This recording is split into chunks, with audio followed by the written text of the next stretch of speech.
The resplendent will spied an ancient lunar-class cruiser exited the port with a shudder, entering real space within a Thraxian sector. It had been a journey of only 13 hours, though doubtless a greater deal of time had transpired outside of the warp. High Inquisitor Vendrella Sarthus took a sip of tea from an impossibly old bone china cup. Her sharp brown eyes scanned her desk for the chronometer, making sure that it had not experienced the misfortune of time dilation in the warp and has arrived at their destination tens or perhaps hundreds of years late. All was well in that regard. 16 days had passed, a figure well within acceptable tolerance, though admittedly her tolerance in general was very thin at present. She snatched up a cracked data slate, reading the missive within for the 100th time, perhaps the 1000th. A sense of bitter injustice, of black insult, gnawed in the pit of her stomach. She read it aloud to an audience of disinterested tech servants, sages, scribes, and penitents that made up her inquisitorial entourage. They knew enough to ignore her ranting by this point. Her pride was wounded, and that was better than their own flesh for an unguarded comment. She began to read, her tone insufferably scornful. From the Office of the Inquisitorial Synod, Ordo Xenos.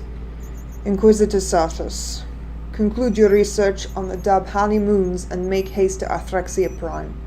The Consul Generous, Shem Chanthras, has been assassinated. His shuttle has been shot down over the jungles there.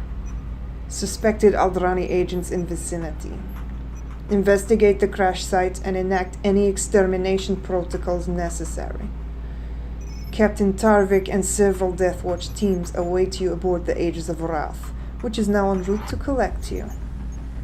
Determine why this request did not originate with the planetary governor, Lucius Quintrilis. The Chanthras family stationed on Terra have petitioned me personally.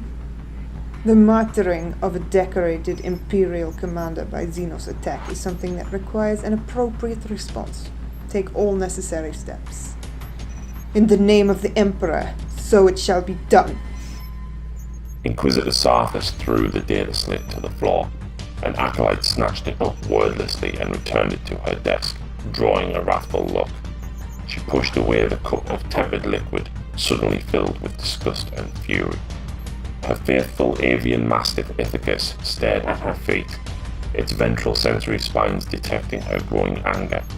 There was a click from the ballistic mechanism fused to its spine, which drew a cry from a foolish adept, before they were hastily reminded by another that the Stormbolter attachment that usually was attached here was stored safely. Sarthus reached a hand down to ruffle the plumage on the back of Ithacus' neck. She was very fond of her companion, far more than a gaggle of hangers-on and incompetence that the Ordo Xenos had sought to burden her with. Didn't they recognize her important work? She was so close to identifying the cause of disruption on Danbani. She had suspicions, such tantalizing expectations of who her opponents were. As the closest inquisitor to the Athraxian sector, she was instead doomed to be waylaid on a fruitless hunt for a foe that probably wasn't even present. Everything was always blamed on the accursed Aldari. If a child tripped on Armageddon, it was a troop of rangers that caused it. If a servo harness went missing on Agrippina, it was the work of a fiendish Drukhari cabal. So much of her valuable time was wasted on the fancies of imbeciles, and now she was forced to allow her true quarry to escape while she was sent on another useless task. Ithacus screeched as her nails dug into its genetically modified flesh, but it knew better than to bite the hand that fed. Inquisitor Sarthus snapped out of her irritated thoughts at the cry and made a cooing sound to her favourite pet. There, my darling Ithacus. Whoever brought us to this steaming wasteland will rue the day they drew the attention of the Ordo Xenos. Yes, someone shall pay dearly for this.